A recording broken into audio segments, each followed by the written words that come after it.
Hello students, मैं S Chandrawat स्वागत करता हूं आप सभी का विनायक एजुकेशन ग्रुप के इस ऐप के ऊपर, जहां मैं आपके सामने फिर से लेकर हाजिर हो चुका हूं 12th क्लास केमिस्ट्री। और इसके अंदर अपन चर्चा कर रहे हैं लेसन 16 त्रिविम रसायन स्टीरियो केमिस्ट्री से संबंधित।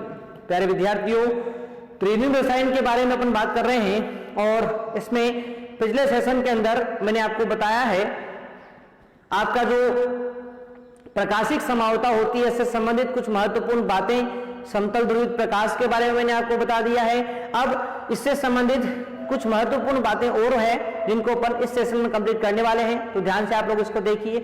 ठीक है, चलो शुरू करते हैं आज का सेशन।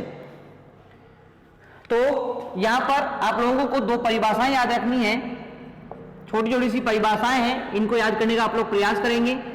प्रकाश सक्रिय यौगिक, प्रकाशिक सक्रिय यौगिक, प्रकाशिक सक्रिय यौगिक, और एक होता है प्रकाशिक निष्क्रिय या अक्रिय यौगिक। ठीक है, तो दो प्रकार के होते हैं। बहुत सिंपल सी बात है यहां पर कि वे यौगिक जो समतल ध्रुवित प्रकाश के तल को दाईं ओर या बाईं ओर घुमा देते हैं उन्हें प्रकाशिक सक्रिय यौगिक कहते हैं, और जो इसको नहीं घुमा पाते हैं वो प्रकाशिक निष्क्रिय यौगिक कहलाते हैं। तो बहुत सिंपल सा यहां पर इसका परिभाषा है, लिख लेते हैं। वे यौगिक जो समतल ध्रुवित प्रकाश के तल को दाईं ओर या बाईं ओर घुमा देते हैं, बाईं ओर घुमा देते हैं, प्रकाशिक सक्रिय यौगिक कहलाते हैं। प्रकाशिक सक्रिय यौगिक कहलाते हैं, प्रकाशिक सक्रिय यौगिक कहलाते हैं। ठीक है, और प्रकाशिक निष्क्रिय की अपन यहाँ पर बात करते हैं तो देखो, वे यौगिक जो समतल ध्रुवित प्रकाश के तल को घूर्णित नहीं करते हैं, प्रकाशिक निष्क्रिय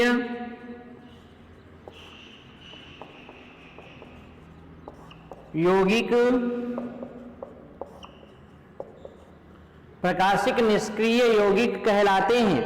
ठीक है, तो सिंपल सी बात है यहां पर कि वे यौगिक जो समतल ध्रुवित प्रकाश के तल को घुमा देंगे उन्हें अपन प्रकाशिक सक्रिय यौगिक कहेंगे, और जो समतल ध्रुवित प्रकाश के तल को नहीं घुमा पाएंगे उन्हें अपन प्रकाशिक निष्क्रिय या प्रकाशिक अक्रिय यौगिक कहते हैं। तो आशा करता हूं आपको ये दो बातें यहां पर बिल्कुल समझ में आ गई होगी। साथ के साथ आप लोग इसको नोट जरूर करते रहें। ठीक है, तो दो परिभाषाएं थी जो अपन ने यहां पर पढ़ ली है। अब बात करते हैं आगे की तरफ। सर, अगला क्या महत्वपूर्ण बिंदु आता है? तो देखो, वो आता है आपका घूर्णन कोण। अब देखो, मैंने आपको बताया है कि कोई भी यौगिक समतल ध्रुवित प्रकाश के तल को दाईं ओर या बाईं ओर घुमा देता है। ठीक है, अब उसने उस प्रकाश के तल को कितने कोण से घुमाया, यही क्या कहलाता है? घूर्णन कोण कहलाता है।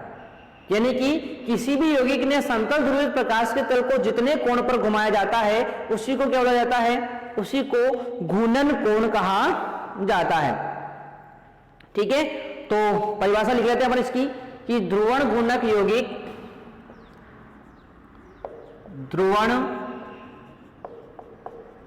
घूर्णक यौगिक समतल ध्रुवित प्रकाश के तल को समतल ध्रुवित प्रकाश के तल को दाईं ओर या बाईं ओर, दाईं ओर या बाईं ओर जिस कोण पर, जिस कोण पर घूर्णित करता है,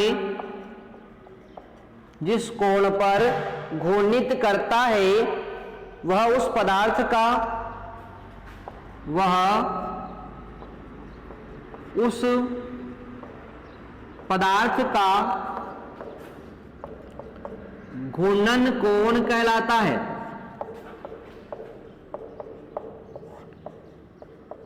घूर्णन कोण कहलाता है। ठीक है, और ये जो घूर्णन कोण है ये कितना होगा, यानी सिंपल सी बात, समतल ध्रुवित प्रकाश के तल को कोई भी पदार्थ कितने कोण पर घुमाएगा ये कुछ बातों पर निर्भर करता है। तो किन किन बातों पर यह निर्भर करता है उसके बारे में भी अपन बात कर लेते हैं यहां पर। तो देखो, जो निम्न कारकों पर निर्भर करता है, यानी यह निम्न कारकों पर निर्भर करता है। ठीक है, सबसे पहला कारक होता है आपका प्रयुक्त प्रकाश की तरंगदैर्ध्य, प्रयुक्त प्रकाश की तरंगदैर्ध्य। दूसरा है विलयन के ताप, विलयन का ताप। तीसरा है विलयन की सांद्रता, विलयन की सांद्रता। चौथा है ध्रुवित प्रकाश द्वारा विलयन में तय की गई दूरी, ध्रुवित प्रकाश द्वारा विलयन में तय की गई दूरी, विलयन में तय की गई दूरी। विलायक एवं पदार्थ की प्रकृति, विलायक एवं पदार्थ की प्रकृति। ठीक है, तो देखो भाई, अपन ने क्या बात की है कि जो घूर्णन कोण है, यानी कि कोई भी यौगिक समतल ध्रुवित प्रकाश के तल को कितने कोण पर घुमाएगा, ये एक तो निर्भर करता है प्रयुक्त प्रकाश का तरंगदैर्ध्य, यानी कि किस तरंगदैर्ध्य का प्रकाश आप लोग यहाँ पर प्रयुक्त कर रहे हो उस पर निर्भर करेगा। विलयन के ताप पर निर्भर करेगा, साथ ही विलयन की सांद्रता कितनी है इसके ऊपर भी निर्भर किया जाएगा। ठीक है, यानी कि किस विलयन के अंदर आप लोग प्रोवाइड कर रहे हो उसकी सांद्रता उसके ताप पर निर्भर करेगा। साथ ही ध्रुवित प्रकाश द्वारा विलयन में तय की गई दूरी पर भी निर्भर कर रहा है, कितनी दूरी वो तय कर रहा है इस पर भी निर्भर करता है। और विलायक एवं प्रकाश की प्रकृति पर भी निर्भर करता है। तो इस प्रकार से इन कारकों पर घूर्णन कोण का मान निर्भर करता है, जो अपन को यहाँ पर याद रखना था। तो ये था अपना घूर्णन कोण से संबंधित महत्वपूर्ण बात जो मैं आपको यहाँ पर बता दी है। ठीक है, साथ के साथ आप लोगों ने इसको नोट भी कर ली होगी। बढ़ते हैं आगे की तरफ, और आगे एक और महत्वपूर्ण बिंदु के बारे में बात करेंगे। तो अगला होता है यहां पर विशिष्ट घूर्णन। क्या होता है? विशिष्ट घूर्णन। तो देखो भाई, किसी यौगिक की ध्रुवण शक्ति को विशिष्ट घूर्णन के रूप में व्यक्त करते हैं। किसी भी यौगिक की जो ध्रुवण शक्ति होती है, घूर्णन शक्ति होती है, कितना वो घुमा पाएगा, कितना क्षमता उसकी घुमाने की है, वो क्या कहलाती है? विशिष्ट घूर्णन कहलाती है। ठीक है, तो लिख लेते हैं, किसी यौगिक की ध्रुवण शक्ति को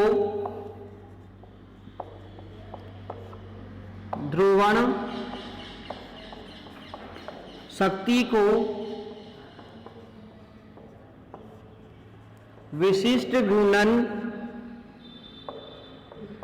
के रूप में व्यक्त करते हैं। विशिष्ट घूर्णन के रूप में व्यक्त करते हैं। और इसका एक फॉर्मूला अपन को यहां पर याद रखना है कि विशिष्ट घूर्णन बराबर होता है अल्फा इंटू टी बटे लैम्डा। अल्फा इंटू टी बटे लैम्डा बराबर अल्फा बटे अल्फा प्लस सी। ये यहां पर होता है, ये फॉर्मूला अपन को यहां पर ध्यान रखना है, विशिष्ट घूर्णन से संबंधित फॉर्मूला है। ठीक है, यहां पर आप लोग ध्यान रखेंगे, यहां अल्फा जो है ये प्रेक्षित घूर्णन कोण है, प्रेक्षित घूर्णन कोण है। इसके बाद T जो है वो ताप है डिग्री सेल्सियस में। इसके बाद लैम्डा प्रकाश का तरंगदैर्ध्य है, प्रकाश का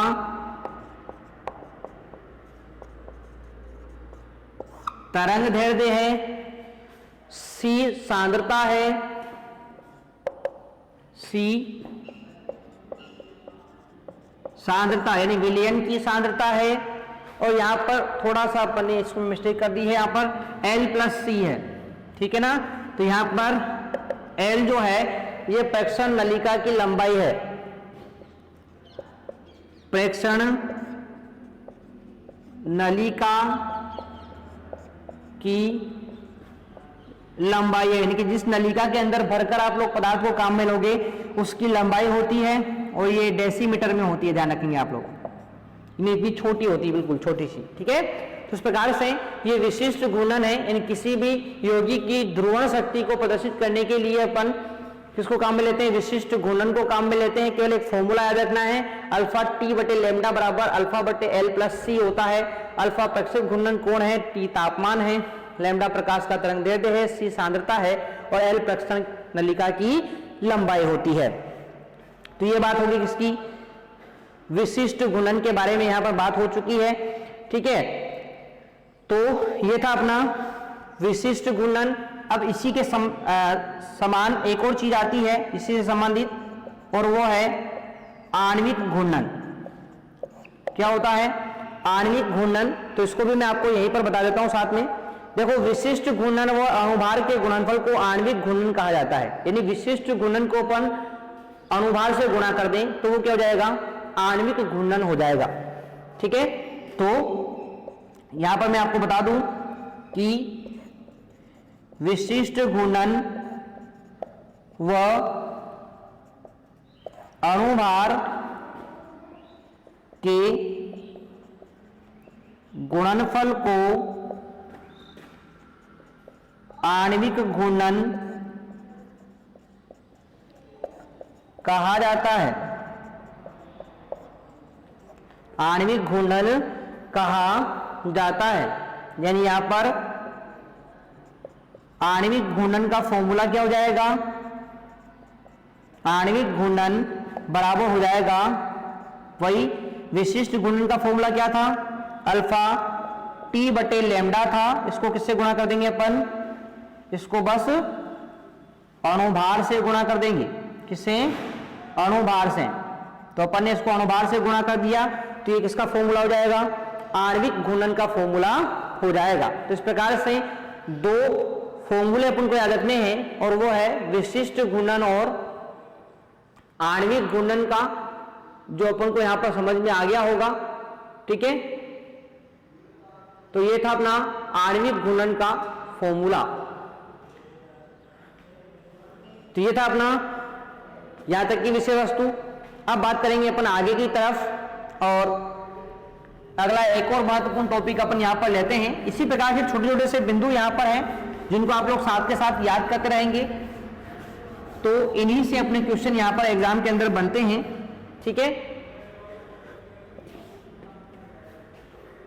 अगला हेडिंग है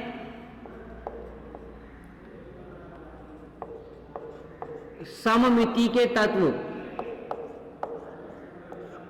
सममिति के तत्व, तो देखो भाई, ये तत्व जो होते हैं ये किसी भी यौगिक की ध्रुवण घूर्णकता को प्रदर्शित करते हैं।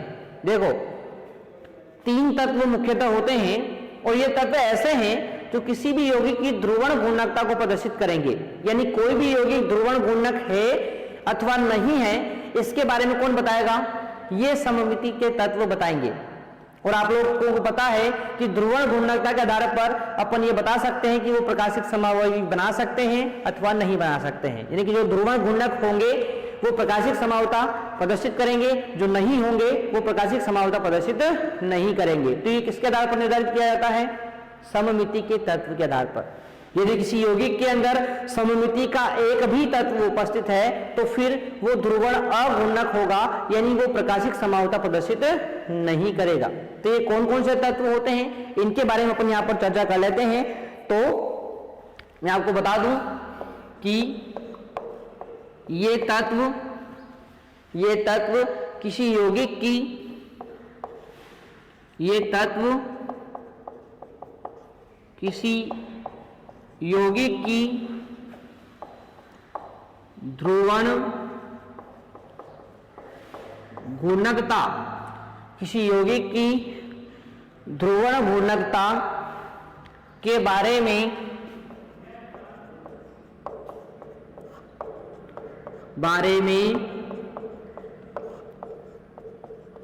बताते हैं, ध्रुवण घूर्णकता के बारे में बताते हैं। यदि इनमें से एक भी, यदि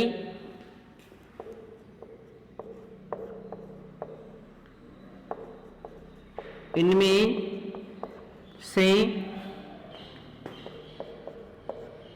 एक भी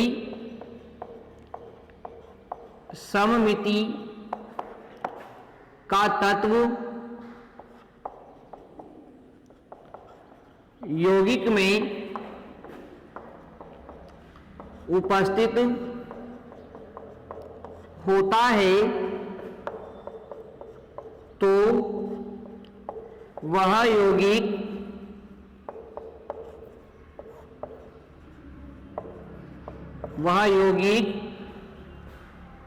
ध्रुवण घूर्णकता प्रदर्शित नहीं करता है।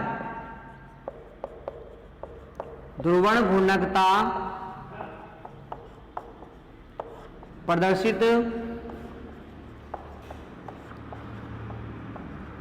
नहीं करता है।